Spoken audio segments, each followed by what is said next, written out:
Victor, you recognize this? That's the same clown suit I saw the killer wearing. Now, wait. Victor, you know, me, personally, I can't tell one clown suit from another. It's a point well taken. To be more precise, it looks a lot like the suit that I saw. Where did you find it? In my drawer. Oh! Oh, my God, Monk. Was I right? You did murder those people? Of course not. Well, are you sure? If I wanted to kill someone, would I hide incriminating evidence in my drawer? Well, a souvenir, maybe. Many killers like to keep a trophy of the crime. Well, it isn't my trophy. It's not my anything. Wait. Victor, we were just wondering if maybe you knew how the suit got in the drawer. How would I know? Maybe you put it there. Oh, no, I know I'm getting on in years, but unless I am completely out to lunch and don't know it, I have no memory whatsoever of either murdering anybody or putting that clown suit in your drawer. I do remember very clearly seeing someone wearing a suit like that strangle Grace Song. Well, if none of us brought this into the house, how did it get here?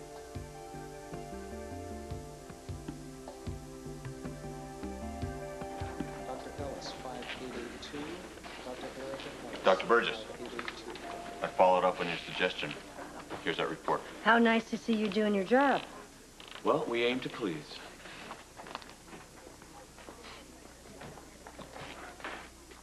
Do you agree? I see you believe in handling the situation aggressively. Well, I wouldn't say aggressive, but I am very thorough. I think we should move quickly with my recommendations. How many treatments do you think will be necessary? Several times a day, until the condition clears up. Well, you always come up with creative approaches. I'm sure this won't be any different. Perhaps I can show you some new ideas I have at a later date. I look forward to it. Dr. Adams to cardiology. Dr. Monique Adams to cardiology. Hey, Matt, if you need a hand revising that report, I'd be happy to help you. Oh, thanks, Chris. I got it covered. Hey, what'd you do? Burgess has been riding you all day. Just lucky, I guess. Dr. Guthrie, pediatrics. Hey. Dr. Damien Guthrie to pediatrics. Julie, you got a minute? If this is about taking over a shift or something, the answer's no. I'm swamped. Burgess coming back's got you kind of down, huh? Oh, Ellen Burgess is the least of my problems. Would you please shed some light on why members of your sex are so unpredictable? Problems with Frank.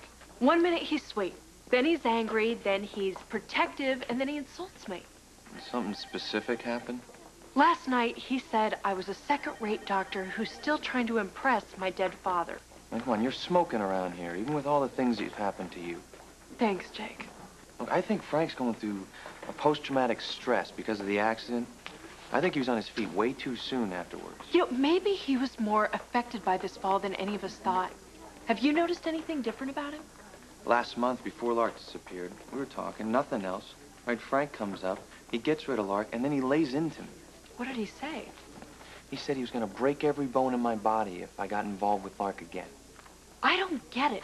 Yeah, he's standing there, patting me on the shoulder, and he calmly, in detail, explains to me how he's going to mess me up if I go near her again.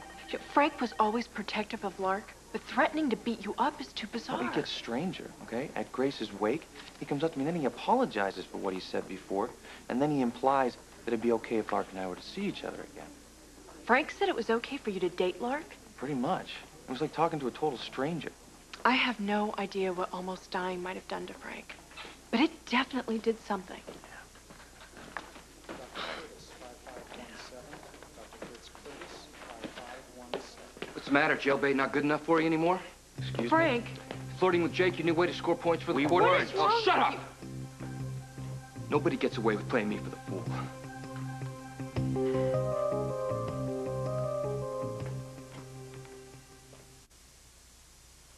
How could you possibly believe anything is going on? I have eyes. I can see.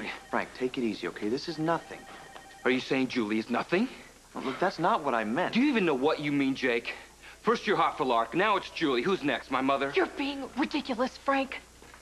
Last night you couldn't wait to get away from me. Now I see why. Jake and I are friends. You want Jake Marshak, you can have him. She's all yours, pretty boy.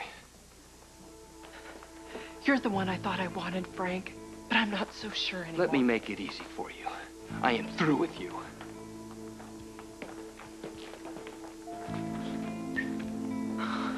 Dr. Alcacer, 3715. Dr. Ralph, I think Alcacer, this was 3715. After our earlier discussion, I expected more from you, Dr. Harmon. I detect a hint of dissatisfaction in your voice. I would prefer to discuss it in private. That sounds like my cue. Eve, no. If Dr. Burgess has something to say, she can say it in front of you. My policy is not to discuss one intern's performance in front of another. That sounds good to me. Bye-bye. Is this about Sylvia Ochoa again? This is about another one of your patients. Oh, yeah? Doctor, Yeah. I'm in need Mm-hmm. of some tea. L. Mm-hmm. C.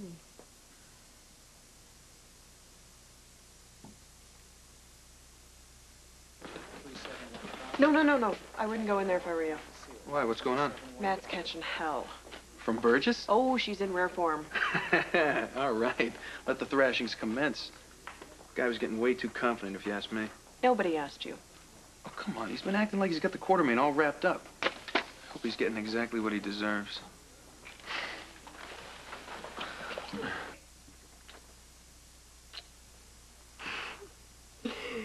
You know what? You better not ever pull any more stunts like you did with that report.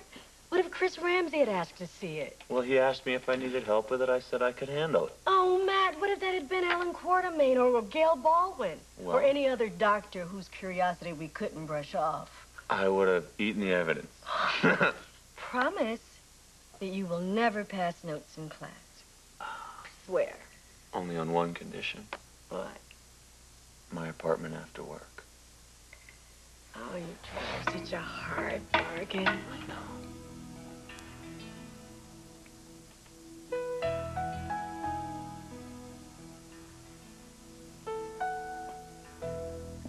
Well, I want a technician out here right now to run a test on the entire system. And tell them to bring more infrareds. I want them installed today. I hate this. I hate the thought of somebody in our house going through our things. It's such a violation. I think we should call the police. We may not have to. Why not? They may already be on the way. Whoever put the incriminating evidence in your drawer could just as easily have tipped off the police as well. We don't know that it's evidence. I mean, that clown suit might not be the killer's clown suit. Wait a minute. We can't sit on this. Why not? Let's just, better yet, let's just get rid of it. Let's burn it. We can't burn it. It might have hair or fiber evidence on it. Doc, think about it. People already believe that you could possibly be the killer. If the media gets a hold of this, we're doomed. Lucy's right. It might not be evidence. It might just be someone's tasteless idea of a joke. And the suit might actually point to the real killer. No, Eve would never put something as evidence just to lead to her arrest. Eve. I'm very happy you two are concerned about my welfare, but we have a moral obligation to do the right thing. Grace Sullivan was murdered. I'm not about to stand in the way of the investigation. Detective Garcia, please. This is Kevin Collins. Garcia, I think we may have found a clue into Grace Sullivan's murder. Well, we may have found some clothing that the murderer was wearing in my home.